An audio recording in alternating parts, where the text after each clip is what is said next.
Hey you, yeah you. Before we get into this episode featuring the Knicks, I have an important announcement to make. We have hit our first sponsorship with La Terrain Watches. They have been sponsored. They've been doing deals. They've worked with Dominique Wilkins, Steve Francis, Chris Broussard, uh, Bernard King. These guys are watch experts and they make them for the pros. And Mamba's Legacy has a special deal with them. If you use code Mamba when you're buying the Legacy 2 watch, you can get $24 off your purchase. Save you 24 bucks for the late great Kobe Bryant. He left a legacy. Hopefully we will leave a legacy. And why don't you leave a legacy too by picking up the brand new Legacy 2 watch from La Touraine? Like I said, the pros have been wearing this. Why don't you treat yourself like a pro, put on that watch, and remember to leave a legacy. Remember, code Mamba, everybody, and I hope you guys enjoy this episode of the Mamba's Legacy podcast. Hey, yo, what is going on, everybody? Welcome to the Mamba's Legacy podcast, and I'm excited to finally talk Knicks basketball. I mean, let's jump right in. Come on, introduce yourself, man. We are Let's Talk Knicks podcast, where we talk New York Knicks basketball and other news around the NBA. I am Marcus Chinqui. My co-host Jason is not with us, but I am fully prepared to talk some Knicks. Always ready to talk Knicks. Off season, during season, we're always ready to go. Well, the Knicks are looking like they're going to be ready to go this upcoming season. And today, as the title will indicate, what's next for the New York Knicks? Coming off, they finally made the playoffs after quite the drought. They hired Tom Thibodeau. They've got the pieces. Quickly's getting better. RJ Barrett took a step up from his rookie year. Julius Randle took an incredible step. I mean, where do you see this team going after this offseason? You got Derrick Rose back. You got Randle back. I mean, and you've got the addition of Kemba Walker. Do you guys how do you see the season going? I mean, it's tricky because the rest of the East got better too. So it's not like it's going to be a repeat of last year and we're just going to surprise people and come out of nowhere. So that always seems to be the thing. Like you see rookies sometimes who have great rookie years, but everyone else figures out how to play them. And then, they kind of come back to earth and have to figure out how to play in this league. And I think, regardless, we're going to be a top defensive team. That's Tom Thibodeau. That's what he does. That's what you do. That's what you buy into when you come on this team. And I think we definitely got better because we replaced Alfred Payton with Kemba Walker and keeping Derrick Rose. And quickly, we have a ton of depth at the point guard position because that was clearly an issue last year. And you replace Reggie Bullock with Evan Fournier, which I think is an upgrade because you have a guy who was, yes, he was a pretty good perimeter defender, but he was just a spot up shooter. He couldn't create for himself, and everyone knew that. So you bring in a guy like Fournier who's cooked the Knicks plenty in his time in Orlando, and we had a couple of games against him in Boston, but here's a guy who can shoot the ball, he can create his own shot, he can get to the basket. Those are the two main upgrades we needed was scoring. And that's what we got, our guards who can score the ball. I don't think our defense is going to suffer because we have enough pieces around to say hide Kemba Walker's deficiencies because of his height and everything like that. But assuming he's healthy and assuming Rose is healthy, and like you said, RJ is going to take another jump. I love RJ Barrett. He's my guy. He's my favorite guy.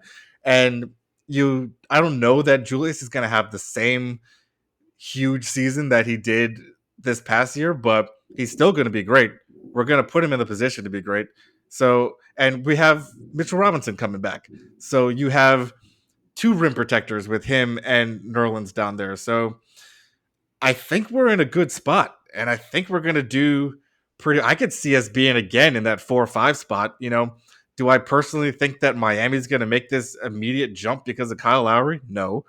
Is Atlanta going to be as good as they were last year? Maybe, but maybe not. I feel like it'll be the Knicks and the Hawks again, jostling for that 4 or 5. They're not going to automatically jump to like the third or second seat. So it'll be.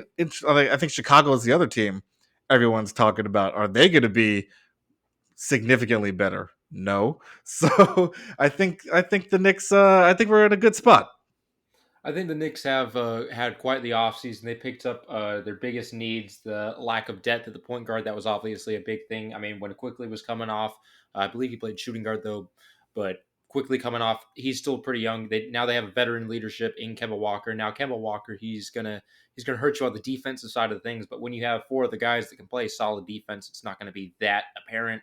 I mean, look at Trey Young. His defense is the worst in the league, but it doesn't look terrible because everybody on that team, everybody else can handle themselves. Yeah, and Especially, I think it's like the Knicks play a team defensive scheme. So it's not reliant on guys to just go one on one against people. So you can help him out in that regard. And if say that's the starting lineup of Kemba, Fournier, RJ, Julius, Mitch, that's a tall lineup. Like mhm. those are big guys and athletic guys that can switch off on everything. So I think Kemba would be the shortest at 6 feet, but everyone else is over 6'7". So you have a good lengthy team that can be out there defensively. I mean, especially Mitchell Robinson coming back is going to be a big thing. I see him getting 2 blocks a game. He's going to be getting 10 rebounds like it's nothing.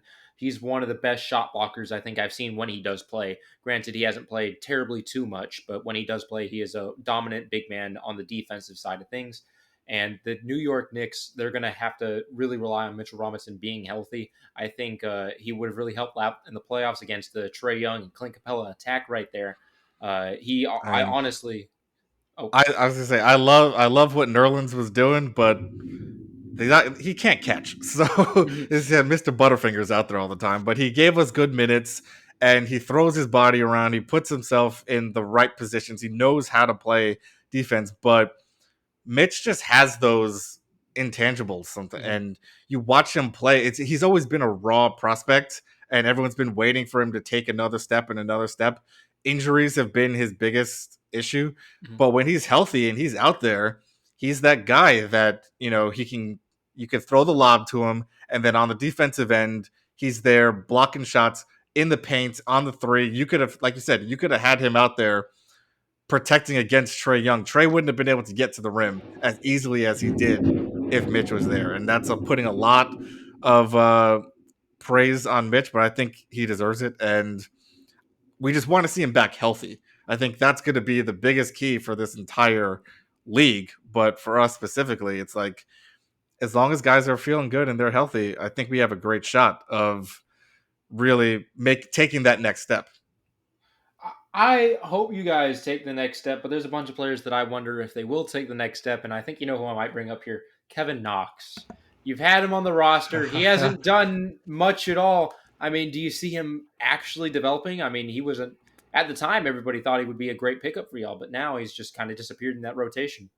I mean, honestly, I don't even expect him to be on the team when the season starts, but he's been that guy from the start. I was never sold on him. And my issue with him has always been his motor and his motivation. He always just looks disinterested when he's out there. And he's got all the athleticism. He can shoot. He's gotten much better at shooting. And we probably could have used him as just, that corner three guy and someone who can just run up and down the floor. But I feel like there's more that goes on in practice and behind the scenes stuff that the coaches are seeing that they don't love. And that's why he doesn't get the minutes in regular season games.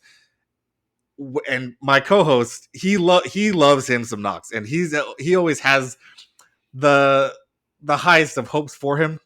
And I'm the realist when it comes to Knox, and I don't know that he's going to be in the rotation. And if you look at the guys the Knicks got this offseason, doesn't leave a lot of minutes for him. Mhm. So he might be on his way out. There's been a lot of talk lately about trades for Miles Turner. I don't know where these rumors come from, but they're like Miles Turner and Kevin Knox and Mitchell Robinson and like a second round pick for Miles Turner.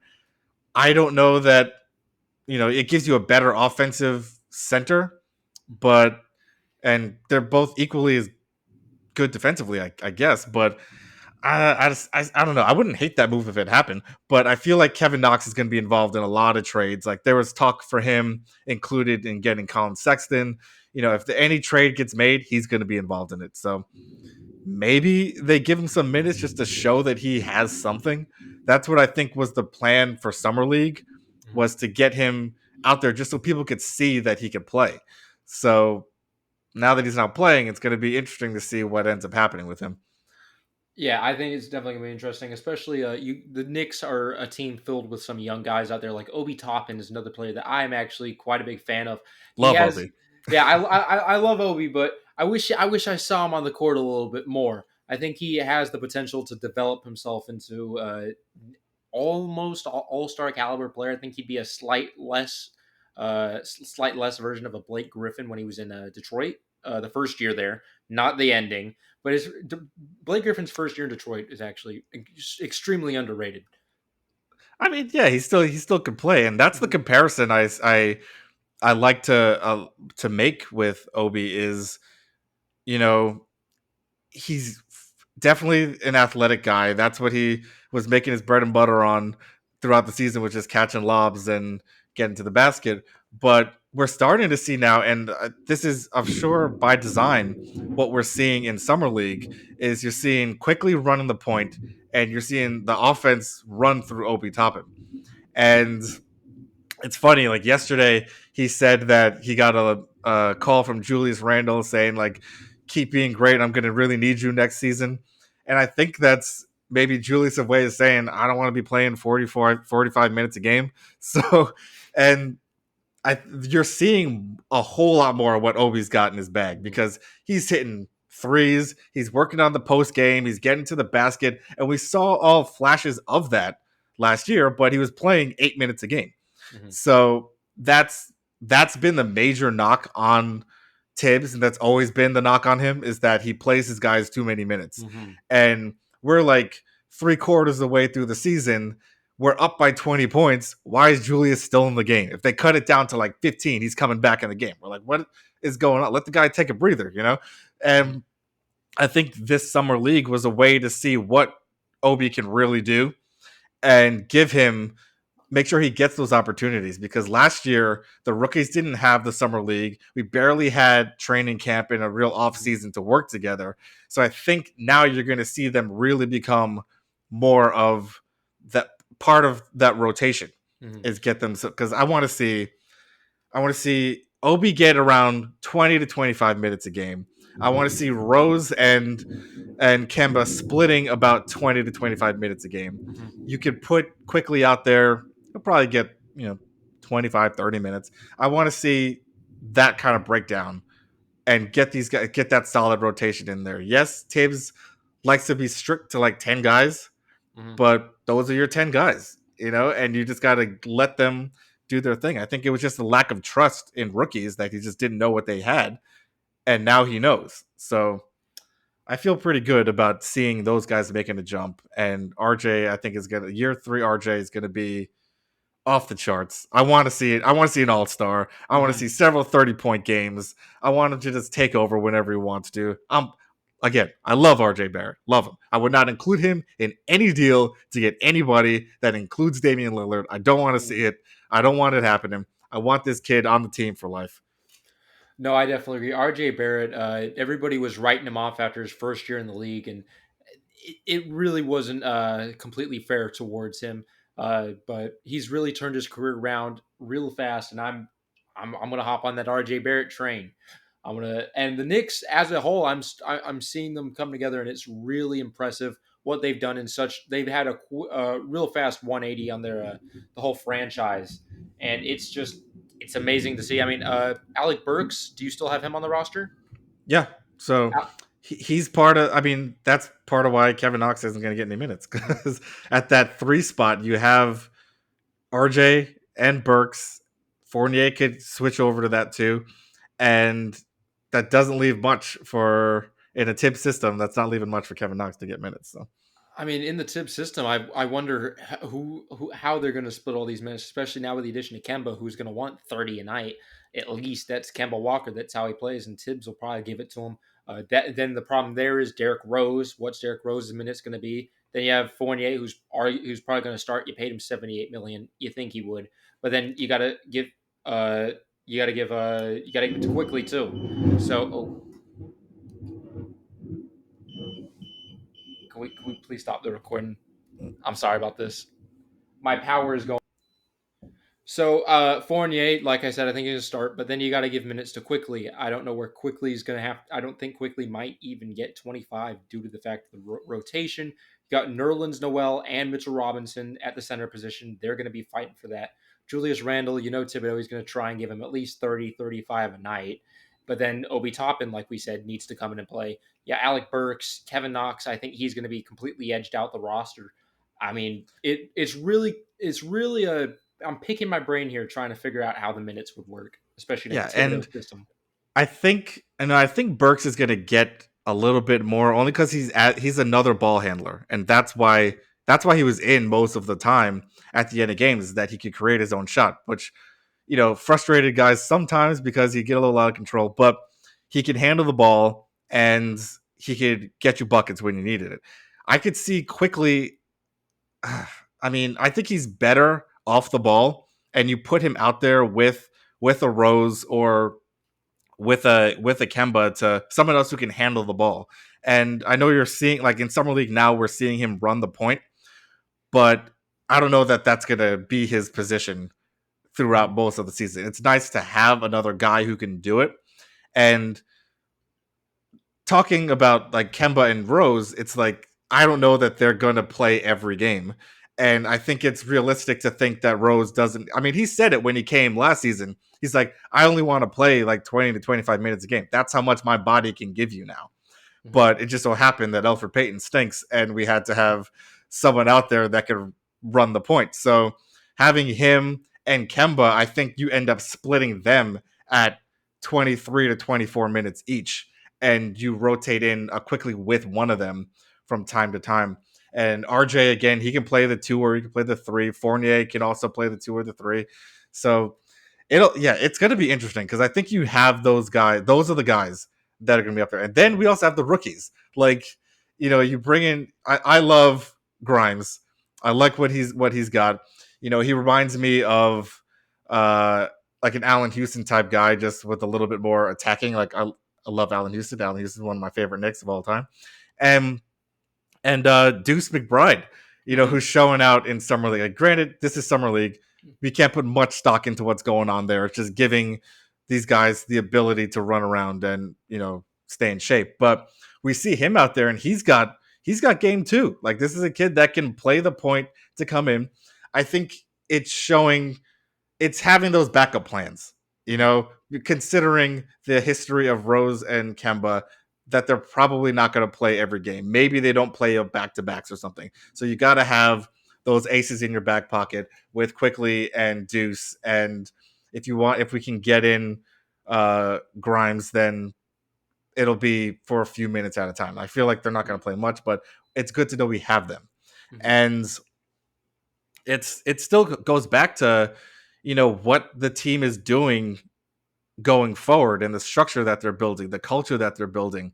You know, Everyone was going up in arms like, really? That was their free agency? They just paid Fournier and re-signed all the guys from before, but there's something to say about continuity. Like all these teams that are winning, they've been together for a while, and you can't just switch up a team completely every year.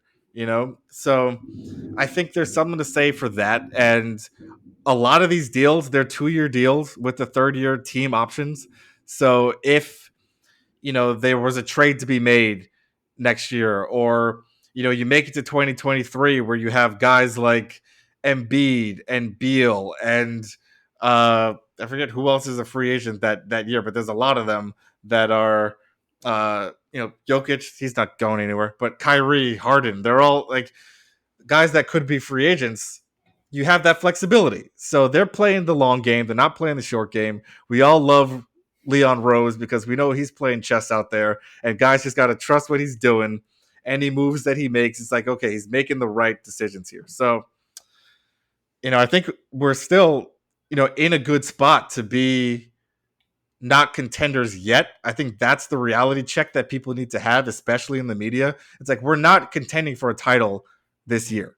Mhm. That's not going to happen. You have idiots like Max Kellerman talking about, oh, these moves aren't going to get the Knicks a title next year. It's like no one said it was. We're not trying to do that right now. We're setting a foundation, we got the base there, and you just build a team. That's the process. You got to just build it out. And it's not going to be the Nets where you do it and then you flip your entire team for for three guys, and you got to just let them do whatever they want. That's my issue with all the trade rumors of Damian Lillard is I would not mortgage the entire future and the entire team to get him. Mhm. We've done that before. We've seen that play out with Melo, and look where it got us. We're trying to rebuild again.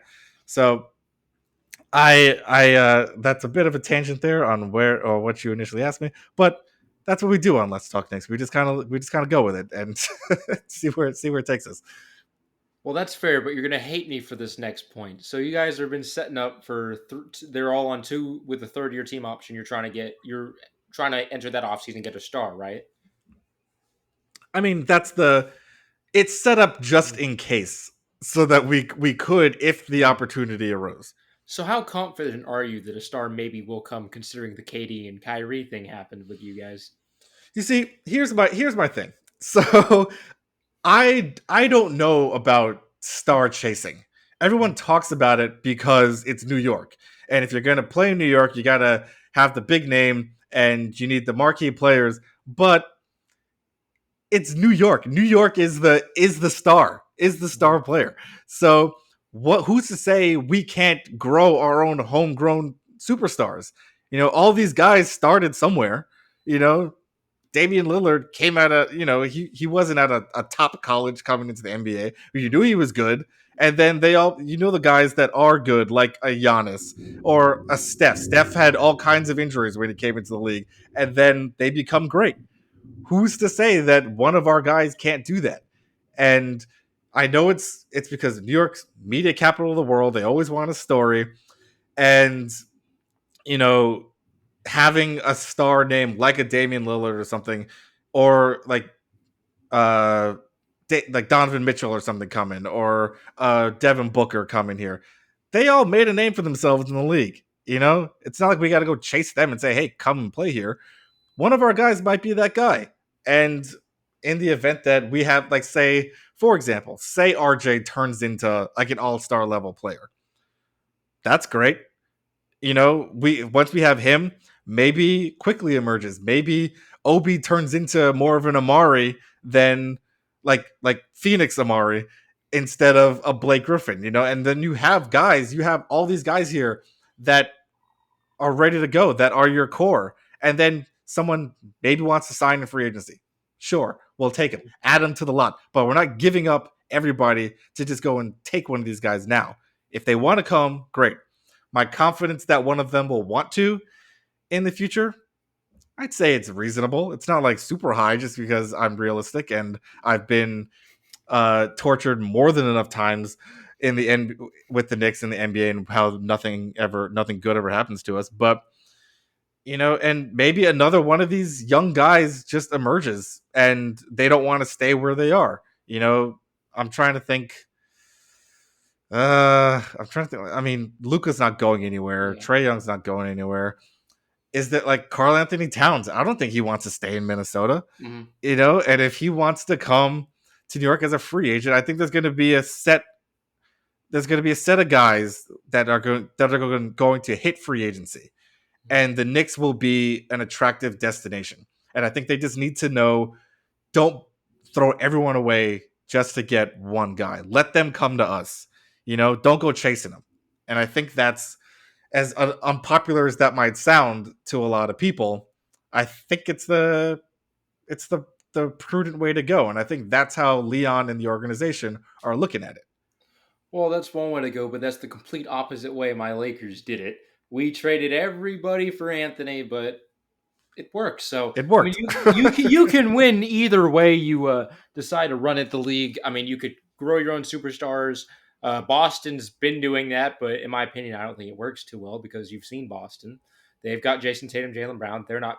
They're both. Well, Jason Tatum's a superstar caliber player. They still need more firepower, which I don't think they can home grow anymore. The Knicks, though, the Knicks are the one team I can look at and say, look at their roster and say, There's a couple guys on here that could be stuns, especially quickly, RJ and Obi. Those three guys right there, I think they can be like the Lonzo and Ingram. I think they can be something like that. Impact wise, they're going to be And you plenty of. add in like when we were talking about Mitchell Robinson, like they could be your DeAndre Jordan type of guy that, he's not like an all-star, but he is very impactful at what he does.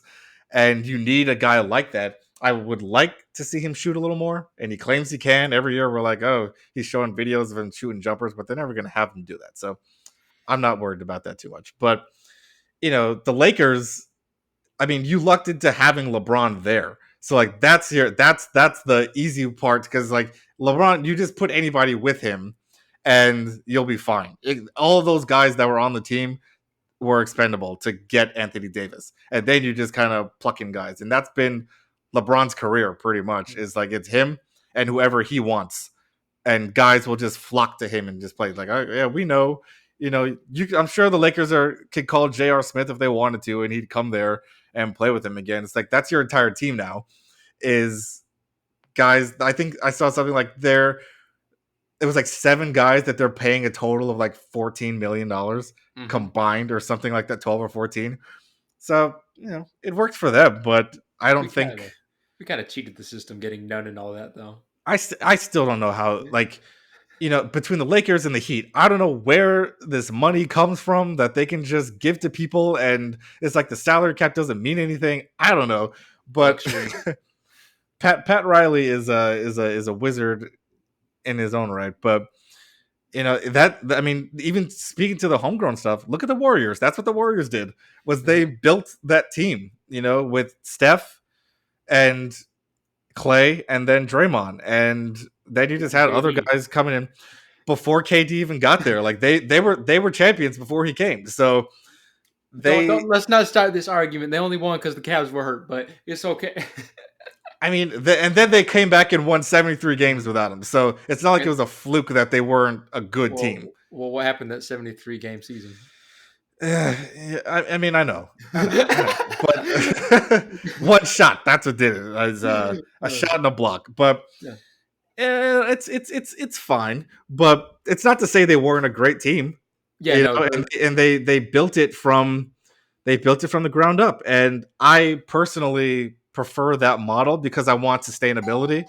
I want, oh, sorry, so I think that um if we keep doing that, and growing our guys and just having something that's gonna last more than 2 years, I'll be happy. Because I remember, I know I'm a '90s Knicks guy, Mhm. so like I started like early '90s. So you had that stretch from like '89 until 2001 where they made the playoffs every year. It wasn't even a question if they were going to be in the playoffs. It was just like, all right, we're playing to win the division and to play the Bulls or the Pacers or the Heat in the playoffs, and that's what you're prepping for.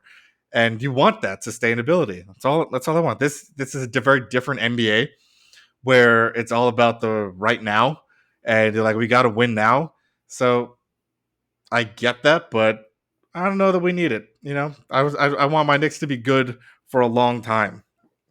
I mean, definitely the Knicks right now. If they keep going it the way they will, I think they'll be a championship team in like 4 or 5 years. Right, being realistic, 4 or 5 years. Then that's when you're going to be competing for the finals, in my opinion. If they keep going the same track, a lot of the teams right now that are winning now have an older star leading the way. LeBron, Kevin Durant, James Harden's getting older, Westbrook's getting older. The teams that are dominating right now, the guys are getting older, and the Knicks are going to come right up when there's no more big veteran leader stars leading the way. You're going to be up there with the Mavs, the Nuggets. It's going to be you guys competing against the younger all-star caliber teams. And New York Knicks have really impressed me. Now, you never hear that. You haven't heard that for quite a while. The Knicks, they haven't It done. sounds lovely. I know. I'm being honest too. The New York Knicks are one of the better young teams in the league. I mean, because you can see what happened with a young team like the Rockets last year. They were a young team. They had talent, but they couldn't win. The Knicks made the playoffs, and they made the fourth or fifth seed. Right? It was fourth, right? 4 seed, yeah. Yeah, the Knicks made the 4th seed. The Rockets arguably about as young. I mean, they even have some veterans like John Wall is basically Rose's age, that kind of thing. But the Knicks made the playoffs and other teams can't. The Sacramento Kings, they have De'Aaron Fox, Buddy Hill, Bagley. They They're a can't make the mess. playoffs. They are a mess, but they can't make the playoffs. The New York Knicks are still making the playoffs, still keeping the young team and getting better every year, which is something I have grown to admire because I really wish my Lakers. Actually, no, we won a championship. I can't wish we kept growing those guys, Yeah, but y'all have 17, no, 17 or 18. a 17. We'll Yeah, have yeah, 18 at the end of the season. Don't worry. yeah. The Lakers are fine. Y'all seen way too much winning. I It's okay. I was just a big I'm a big Lonzo fan, so I would have died to see him staying in the Lakers uniform. I don't know why they kept Kuzma, but I would have loved to see Lonzo in New York. Like I was pushing for Lonzo in New York too. So mhm.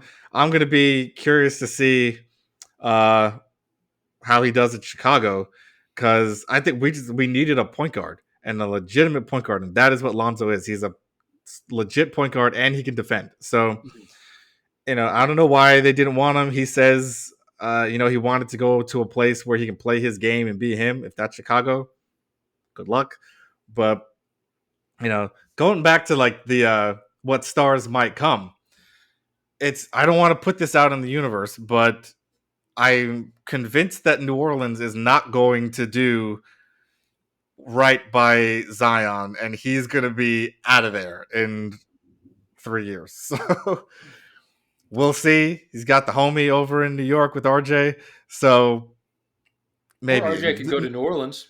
that's not happening. But but if things keep going the way they're going in New Orleans, I don't think that Zion's going to want to stay there. But we'll see. We'll see what happens.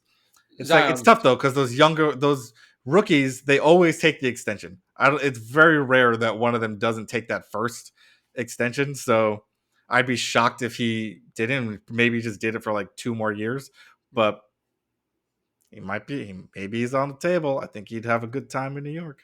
I think if he leaves New Orleans, New York is number one on the list. I mean, you heard him. You heard him. He was. His cheeks were red when he was talking about the Madison Square Garden. He's definitely going to New York if he leaves New Orleans. But I got a movie to catch, so we're gonna wrap it up here. Thank you. Let's Talk Knicks podcast. Join in Mamba's Legacy. Hopefully, we can collab some more down the line in the future when the Knicks are winning, but not as much as we are. Hopefully, we can. Hopefully we can collab again. And huge shout out your place, links, everything. I'll leave them all in the description. Yeah, this is great, and happy to do it. Anytime you want someone to come on and talk Knicks, we're ready to go. Again, you can catch us on Twitter at Let's Talk Knicks, on Instagram at Let's_talk_Knicks, and thanks for having us. Hey, I appreciate you guys coming on. It means the world. We had some technical difficulties this episode, but hey, it's always Podcast fun. life. Yeah, it's always fun talking basketball, man. All right, thanks a lot.